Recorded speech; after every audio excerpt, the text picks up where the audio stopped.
Hi, hello. Welcome to another episode of Isaiah's Newsstand. It's your host, Isaiah Edwards. The date is July 31st, 2023. Hopefully, this episode finds you well, in good spirits, and high hopes. As for me, I'm doing pretty good. We'll say that. We'll just put a period on it. There you go. Boom, boom. I mean, what am I gonna say? Of course, I'm gonna talk about it. I'm in a gabby little mood, I think. But let's see. First things first. Food corner. I decided to, even though I ate CC's the day prior, I was like, yeah, let's do pizza again. Only I'm gonna make it. I don't know. I've been in this kind of like food kind of like my asthma. I just couldn't figure out what I wanted to eat, and I landed on that. So I gotten chicken thighs, and I prepped those all up, got those cooked up a little bit. Then I had this red curry sauce that I got from Kroger. Used some of that and the pizza dough starter because I'm not making my own pizza dough. I'm just not. I'm never gonna be that guy. So please note that if you ever hear me make a pizza, I did not make the dough. I feel like that's a question people ask a lot. I'm new to this whole pizza maker game, but it's like, yeah, no, no, dude, I didn't make my own dough. So anyway, I did that, and overall pizza turned out okay. This is like my third pizza now. I realize I need to start doing a thing where I'm pushing the sauce out more. Like I'm centering it up, and I wind up with like four pieces whenever I wind up cutting it up that are just like so much bread. And like I'm okay with that. I actually realize I like a bread pat just to kind of like turn into like a breadstick almost. But it's like in the future, let's like try to maybe improve on that, right? So that's the play. But I gotta say, I loved the flavors. The flavors were so good. It was one of those things where it's just like I had like a Willy Wonka moment, and I'm like, I know this is so weird, but I don't care because I know it's gonna turn out well, and it did. So I was happy with that. We were pleased. Um, what, is there anything else? I'm trying to think food wise. Was there anything else to talk about? Maybe, and I'm just like forgetting it, but that's okay. Um, how am I doing? I'm like I said, I'm good. I think I'm still like dwelling on the fact that I'm fat. I have those moments. Like I literally came in, I went into the restroom at work and saw myself in like one of those like full body bathroom mirrors, and I just like laughed in disgust. I was like, "You look gross." Like, and I was in my head like all day, like, "Why did you eat CC's? Like, why did you do that? Like, that was such a mistake." Like, I was beating myself up about it. And then I even did the thing. I don't know if you have friends like this or you do this with some of your friends, whatever, where you like do the misery company bit where you're like, I'm gonna find someone who I know has like a like problem, and then we're just gonna like complain about it. We're just gonna like we're just gonna vent onto each other and dump. And I did that, and I hate when I knowingly do it because it's like, well, what good are you gonna get? Like I ask myself that question, and I like look at myself and go nothing, and I still do it. You kind of just feel good, like the catharsis of it, maybe. I don't know, but I did that for a little bit, and kind of felt better, worse, whatever. Realize like, hey, you're gonna have setbacks, you're gonna have bad days, bad weekends, whatever. But obviously, I'm still gonna keep at it. I don't feel like I'm gonna like relapse or go back to my old ways or give up, whatever. But it was kind of a bit of a kick in the short ones, I guess you could say. Just because it's not anything I didn't even go on a scale. Like I didn't even confirm it, but it's just one of those things where you feel fatter, and it's just like, ugh, I hate that feeling. That feeling sucks. Um, but yeah, I mean, that's life. Enough about my issues. Let's go ahead and load up, and then we can talk about some real issues in the news, in the world, going on recently.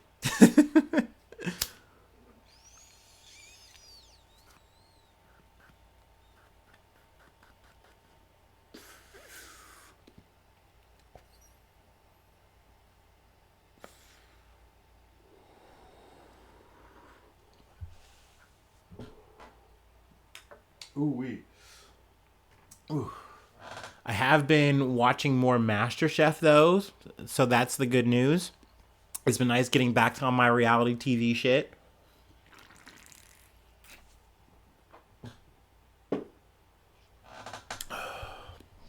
What is it? The season I'm on now, it's like the United Tastes of America, and they're now grouped in like regions, and so yeah, so far that's interesting. That's a new vibe for me. Let's get to it. Sorry. From NPR, the death toll in Pakistan's suicide bombing rises as families hold funerals. Pakistan held funerals Monday for victims of a massive suicide bombing that targeted an election rally for a pro-Taliban cleric the previous day. As the death toll climbed to at least 54, and the government vowed to hunt down those behind the attack. No one immediately claimed responsibility for Sunday's bombing, which also wounded nearly 200 people. Police said their initial investigation suggested that the Islamic State group's regional affiliate could be behind the attack. So essentially, they're saying like, from what I believe, it's like IS, Islamic State, but a group that kind of just acted independently from this group. So essentially it's just saying like, okay, yeah, you guys say don't do this, but this is what we want to do, and we're going to go through with this attack. And apparently the person they were trying to hit was Jamiat Ulema, or no, that was a party, but the politician, I'm sorry, was Fazlur Rahman. He has been targeted before. And essentially too, I mean, this is a target, but also the fallback is just saying, hey, we want to make a statement. But, in this situation, it's like, oh, well, no one's really claiming it because they kind of know, like, whoa, this is something that's beyond the pale. This is something that we didn't even advise people to do. People just went out and did it kind of in our group or subset of said group. So, despite whoever did it, whatever the motivations, machinations, it's still obviously really fucked up. It's still really sad. Excuse me. There's a lot more details, in this article. Kind of go through like, the history, stuff like that. But I did not want to really stick on that. We have a lot to cover. So, more or less for reference. But, this is a big development. This isn't something that happens all the time. Also, something I didn't know until I read this article today was, the bombing came hours before the arrival of Chinese Vice Premier He Lifeng in Islamabad, where on Monday he was to participate in an event to mark a decade of China-Pakistan economic corridor, a sprawling package under which Beijing has invested billions of dollars in Pakistan. Let's see. Imran Khan also talked to, but not really relevant. Just more or less a soundbite. Or at least they just reference him in the article. Yeah. Okay. Let's move on. There's other things we got to talk about. Let's see here. From NBC News, an American woman and her child have been kidnapped in Haiti. Organization says. A nurse and her child, both Americans, have been kidnapped amid crime and unrest in Haiti's capital, a non-profit connected to the woman said on Saturday. The group El Roy Haiti said in a statement that Alex Dorsainvil, a community health nurse married to its founder and director, Sandro Dorsainvil, and the pair's child were kidnapped Thursday morning from its location near Port-au-Prince. The organization said that the two were taken while serving in our community ministry.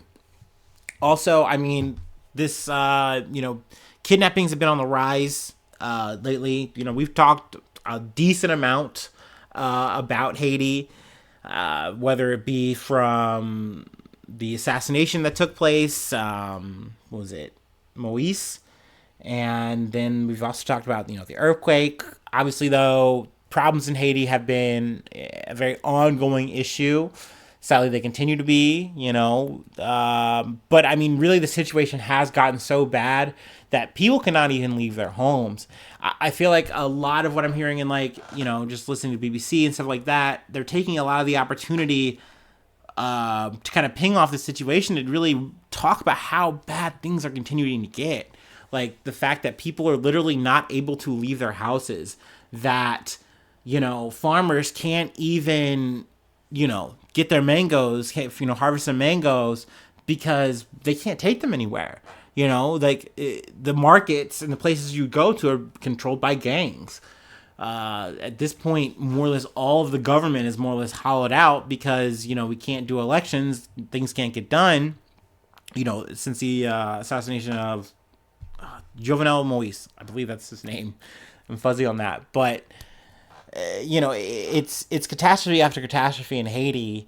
And, there's the name, Jovenel Moise. But it's been tragedy after tragedy. And, sadly here, essentially now there's more attention because an American's involved and, their child. But I don't know. And, just this situation alone and just what goes on in a kidnapping, I don't really want to get into that, just speculating wise. But yeah, it's pretty fucked up, pretty dark situation. Hopefully, Alex and their child can be found. That, would be great. And, they can get brought back home. It's a shame you're there. I've listened to some of her, just talks, about what they do in terms of their charity group, an nonprofit. She initially came and she thought, man, like, yeah, the situation's bad. Like, that's what she thought before she got there. But, what can I do? And then she realized, like, when she got there that it's like, look, like, the reason I'm asked to be here is because there's just no one else here to do it. And there's so much to be done. And, essentially, your whole family is a part of this effort now.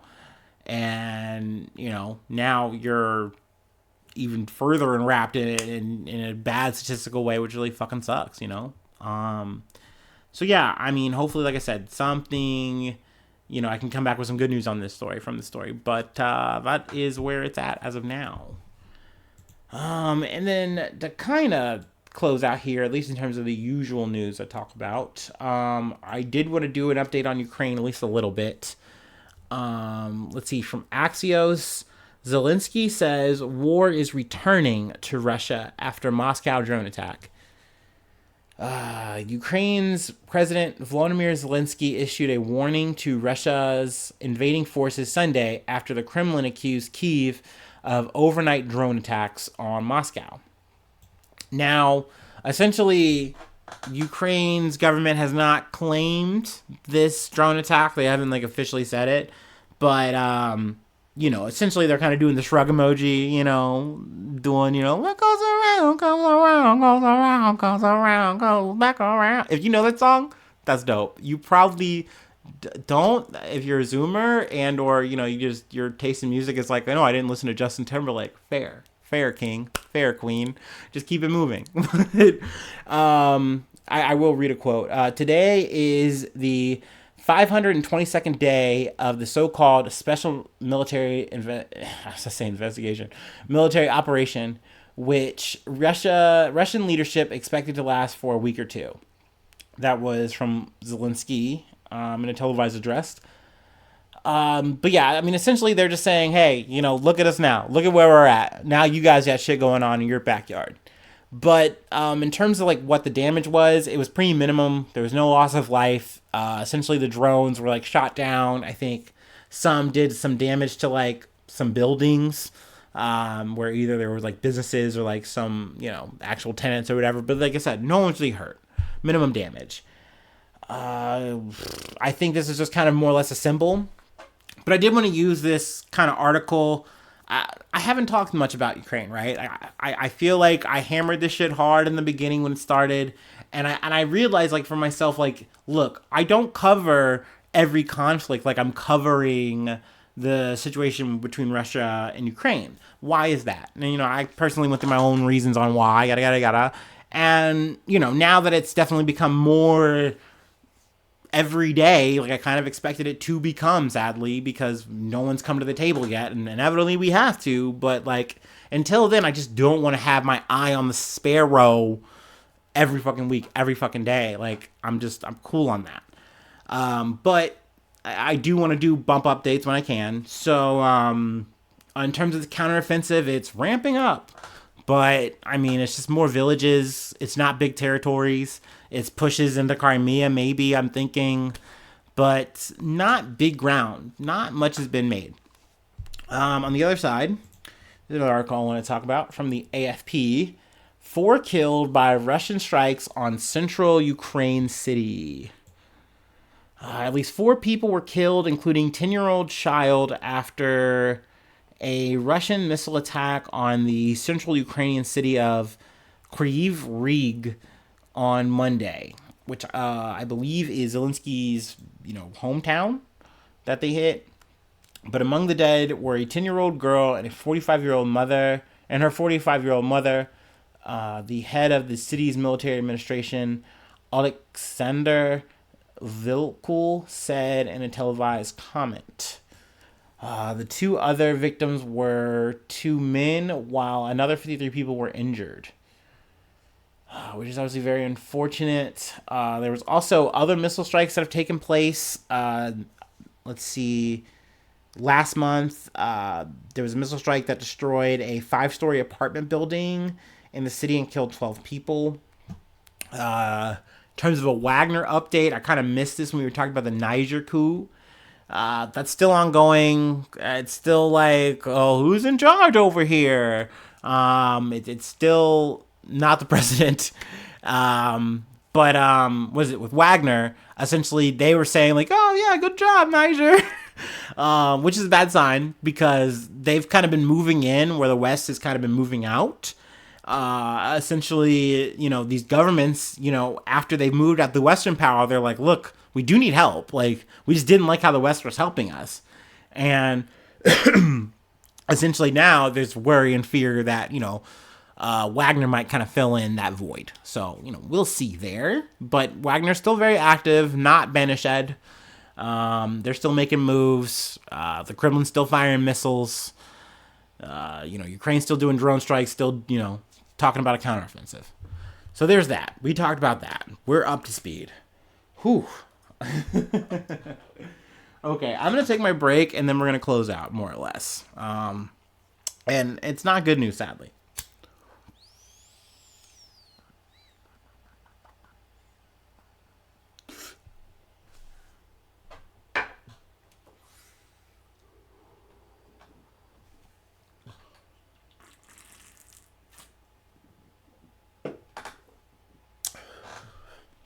Okay, we're back.